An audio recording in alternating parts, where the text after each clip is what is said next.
Sound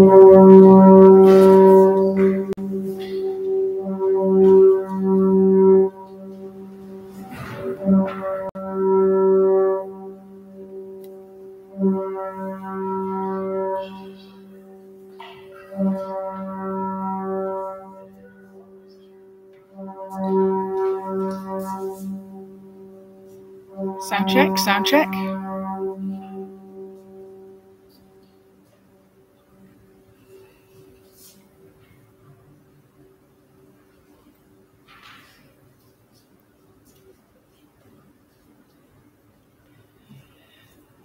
Could you let me know in the chat if you can hear?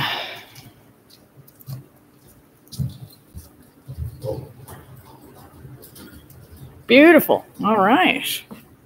Great. Thank you for the heads up. All right. Well, guten Morgen, and g'day from the Esrange Space Center here in the north of Sweden, where you can see behind me the vehicle assembly building for so many rockets of the Swedish Space Corporation and the German Aerospace Center, Deutsches Zentrum für Luft- und Raumfahrt.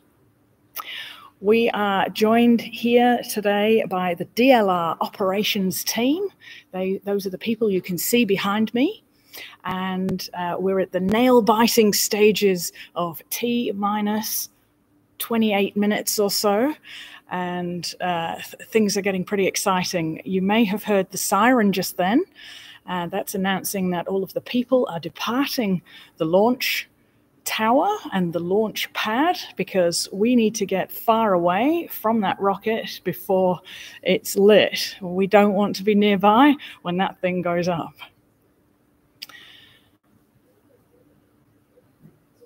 We have several screens behind us where we're following the camera feeds from multiple angles and multiple sources. So we're going to be able to keep a good tab on everything that's happening. And as the people and the folks are walking past, I'm going to be grabbing them and getting them and asking them some questions as we go. But, you know, feel free to put in the chat any questions you might have whilst I'm standing here and explaining what's going on. I must just quickly introduce you to my teammate. Here we have Koala. You may already have met Wanda the Wombat and Kanga the Kangaroo, who are currently on board the MAPHEUS-14 sounding rocket. They're very nervous, but they've trained hard. And they're ready for their flight into space. So what are we doing here? We have been working on the MAPHEUS-14 sounding rocket. What's a sounding rocket? So you're used to seeing launch vehicles in the news. You're used to seeing humans being launched into space and satellites being launched into space. But sounding rockets are a different type of rocket. This is the toy and the gift of the scientist. On board, we have tons of scientific experiments, and we're going to send that rocket up, and those experiments will take measurements all the way through the flight. The rocket will come back down to Earth, and then we'll retrieve our experiments from the rocket, and then we get tons and tons and tons of beautiful data, and that's what we love as scientists. Tony in the chat is asking how long did it take to construct the rocket? It's a great question. So this particular mission that we're on right now is quite a special mission. So the rocket has been supplied by the German Aerospace Center, DLR, and so they have years, decades of experience building rockets, designing rockets.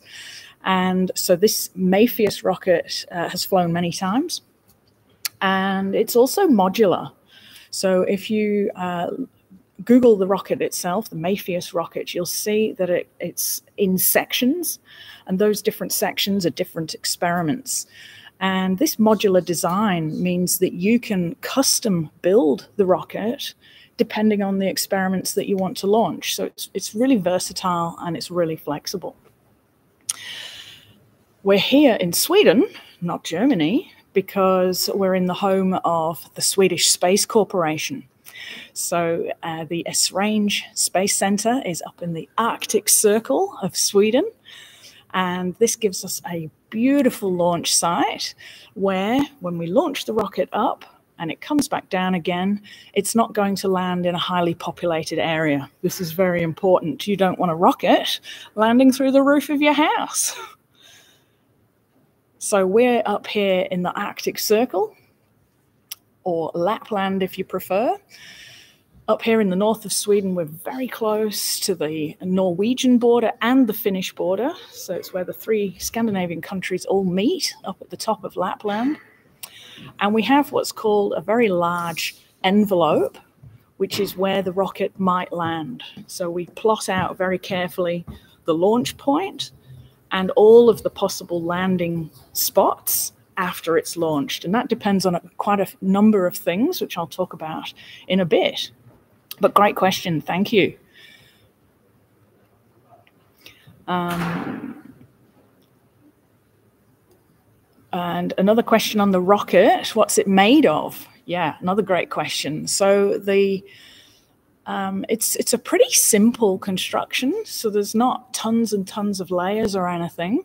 The outside is a strengthened aluminium because we want something that's strong but light.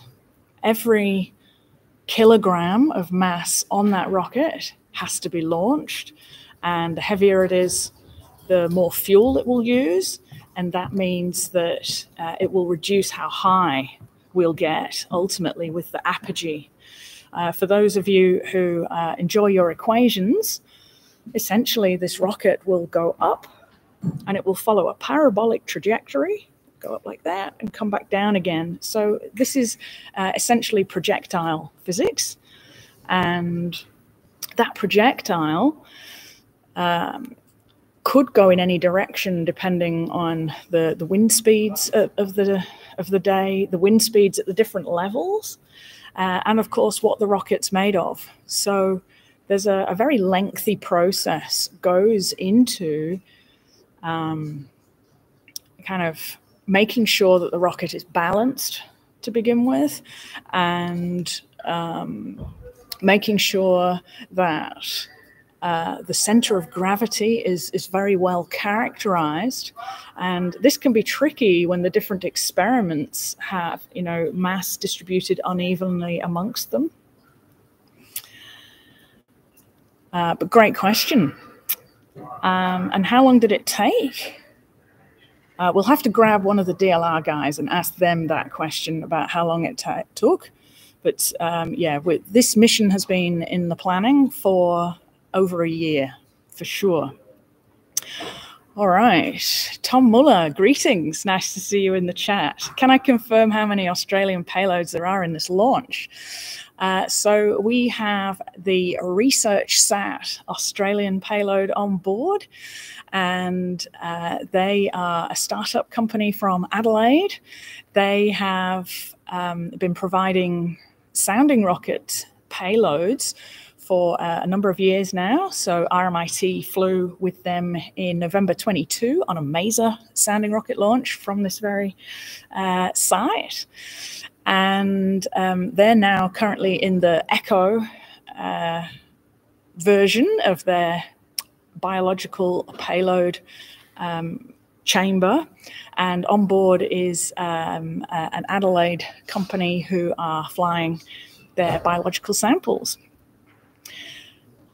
RMIT has the Radical Space Radiation Shield on board, and this is being launched courtesy of the RMIT Space Industry Hub. So we're very grateful for this opportunity. And we've been discussing this possibility with the Swedish Space Corporation for the past 3 years. So this really is the culmination of a lot of effort from a lot of people over a long kind of arduous journey. And I'll tell you more about that in a moment. We have 14 experiments total on board. Because this is a DLR rocket, most of those experiments are DLR experiments, but the collaboration with the Swedish Space Corporation is to include an extra section in that rocket. You remember I said it's very modular and can be adapted easily. So if you see the photos, you'll see there's a gold section of the rocket. Those are the DLR payloads. And then there's a blue section. That's the rideshare module provided by the Swedish Space Corporation. And it's inside that rideshare that you'll find the real small modular experiments. And Radicals is one of those such experiments.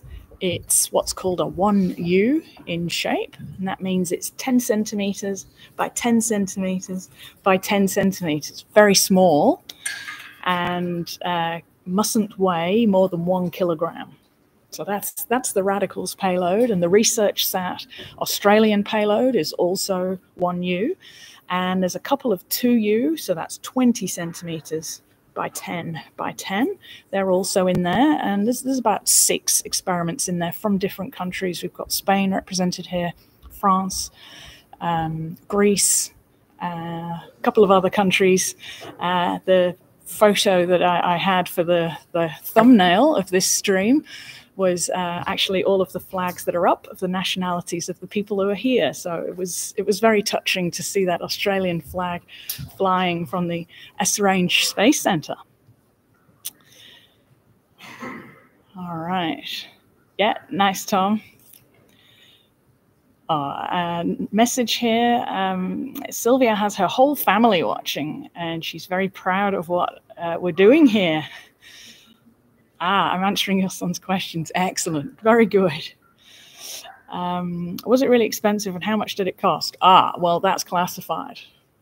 Couldn't possibly say how much it cost. There are a lot of costs involved with a sounding rocket launch, for sure, and lots of hidden costs that are not really apparent, you know, just things like the motor. So, you know, there's not many places around the world that supply motors for rockets. There's not actually that many rocket launches that happen. And until recently, we've made good use of Brazilian motors, the VSB-30. But in recent years, with the Brazilian government making the decision to shift their focus of their space agency onto human spaceflight and low Earth orbit, they've taken the focus away a bit from sounding rockets. And it means that the market has dried up a little for motors. So this is something that's particularly exciting for this launch, is we're actually flying on a completely new configuration rocket motor. It's pretty nail-biting. This is a 2-stage rocket. What that means is you have the payload, you have one motor, and then you have a second motor. So there are 2 sets of fins on that. The rocket will go up, it will burn the first stage, and then it will actually separate, and it will drop that spent fuel section, and then there'll be a little pause, and then the second stage will fire. That will burn out. That will then separate, leaving just the payload, and the payload is the part that will go into space. Very exciting. So all of the science experiments inside, and Wanda and Kanga, the Australian wombat and Australian kangaroo, are going to make it into space. And we're expecting to reach an apogee of 250 kilometers. Where does space actually start? Bit of a controversial question. Oh. Do you hear the siren?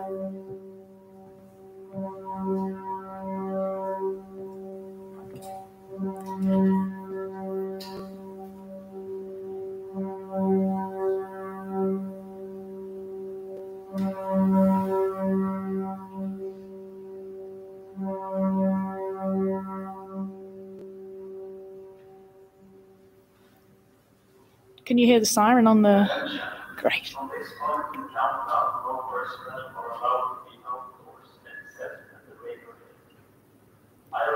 no personnel allowed outdoors. If you're outdoors, go indoors now. Okay, that was the T-15 marker. I'm getting goosebumps all over just standing here hearing these sirens going. T-15, that means no people are allowed to be outside. Everyone is now inside a building. That's for safety. Currently here in the vehicle assembly building, we are approximately 1 kilometer away from the launch tower. All of the folks who are up on Radar Hill, they are 2 kilometers away from the launch tower. And up on Radar Hill, there is a big blast wall. And they will all be standing safely behind that and peeking out to see what's happening. So T-15, everyone has to move inside.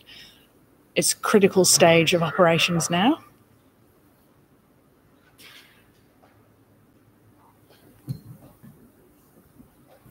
And I can see from the information board that the payload checkout is complete.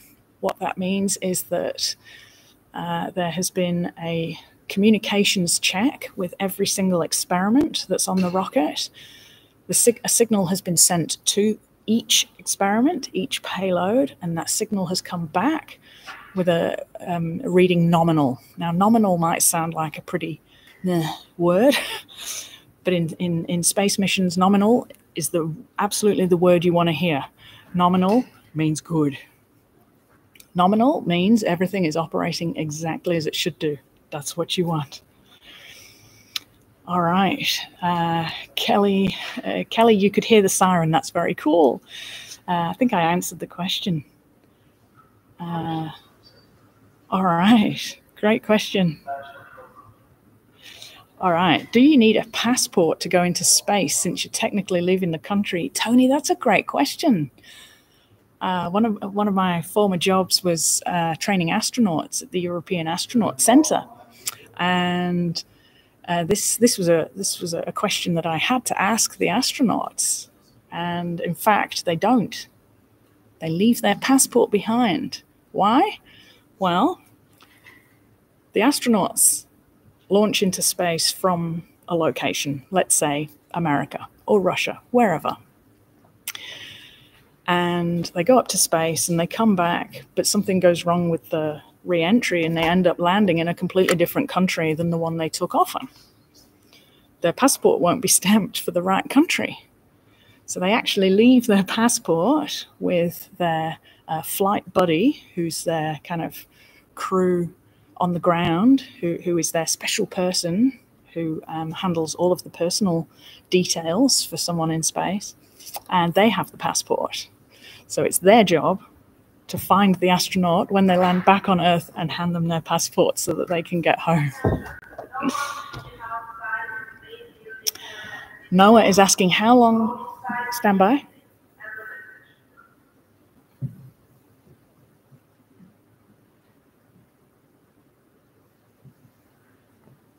I missed that one. That would have been a call from operations. How long is the payload going to spend in space? Great question. So total flight time is going to be around about 14 minutes. Motor burn is only for the first 30 seconds. That will already be long enough for the rocket to have reached the edge of space. I got cut off earlier telling you what the edge of space was. Some say it's 80 kilometers. Most countries agree that it's 100 kilometers. So the motor is designed specifically so that it cuts out at about 100 kilometers. So that means that as well as the rocket reaching the edge of space in altitude, it will also signify the beginning of the zero-G phase. Now, something that people often have a misconception about is that, I'm going to just use koala here for a demo. When things are in free fall, they can actually be traveling upwards. So the upwards part is still a portion of the free fall.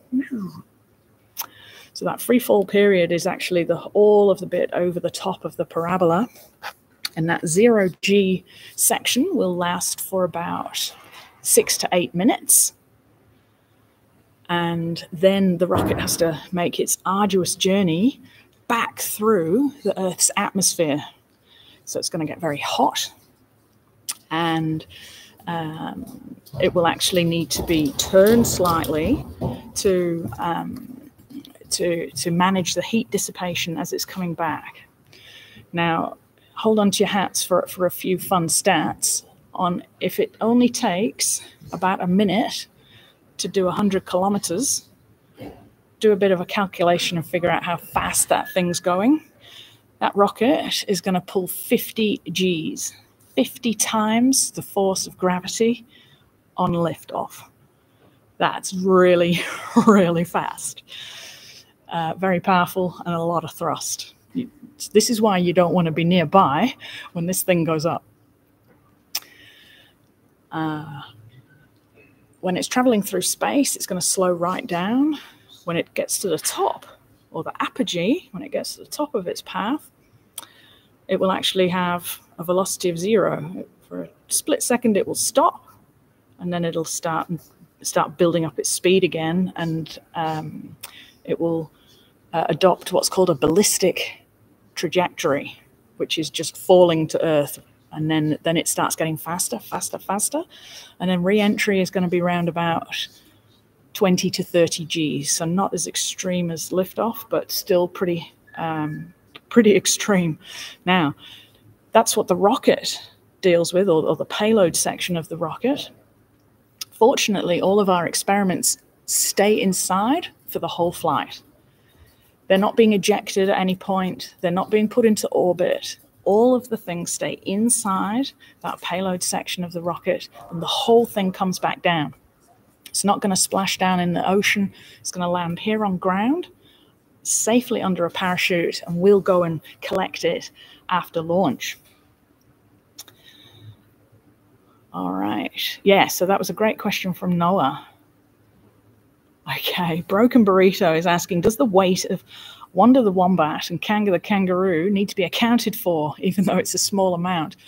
Well, we got a late report that there was actually another stowaway on board, and that they had taken up a spot exactly opposite the location of Wanda and Kanga. So I suspect that the weight of the little stowaway, which looked very much like a Mickey Mouse, I think that might actually end up balancing the rocket perfectly.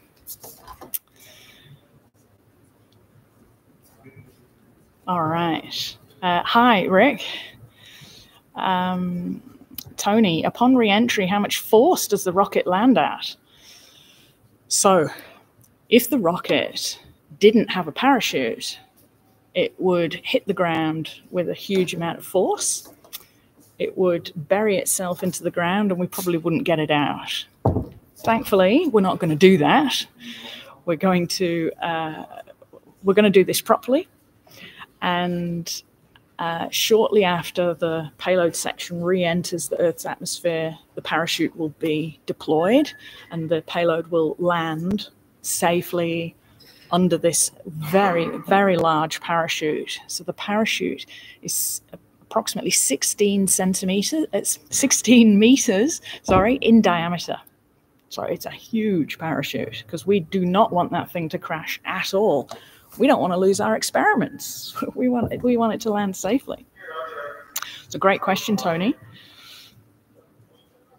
Stand by, I hear something.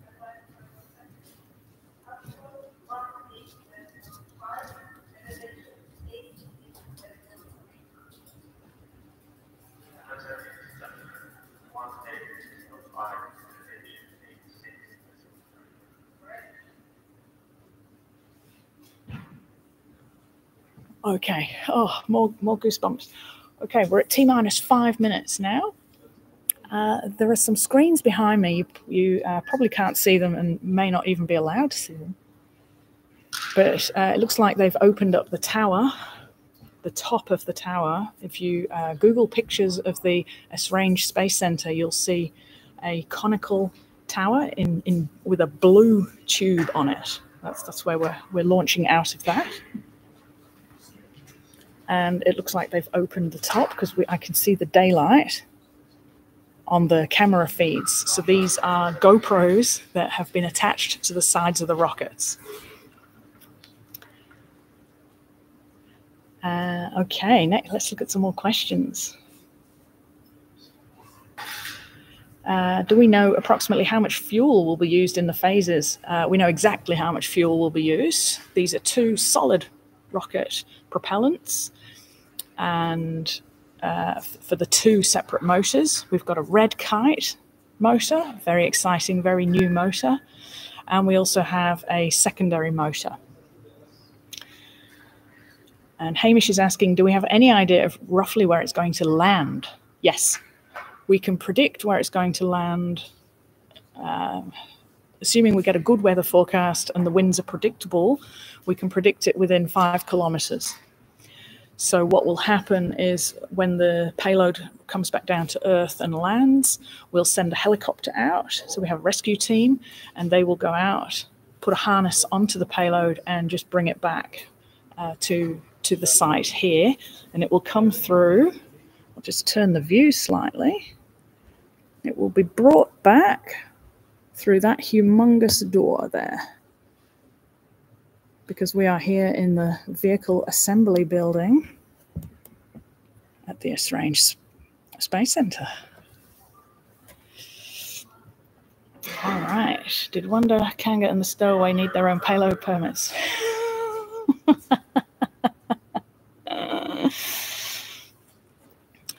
Interesting question.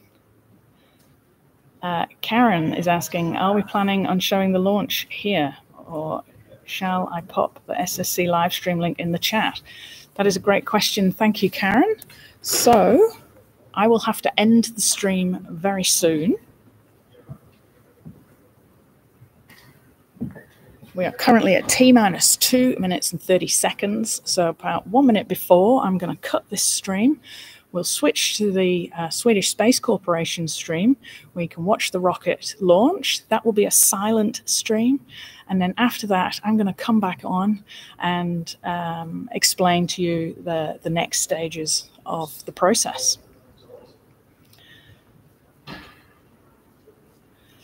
Great question, Zara. Is the Radicals radiation shield shielding the whole rocket, or is it confined to only shielding the experiment itself? Yes, it's a contained payload.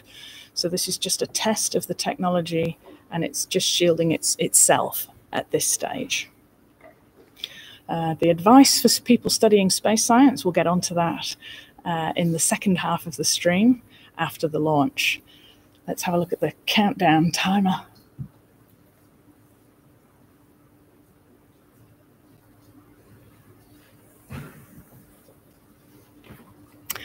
So we're in the final minutes of countdown now. I'm going to pause the live stream here. Thank you very much for tuning in. Thank you for all of your questions and excitement. And I'll reactivate the stream shortly, and hopefully with some good news.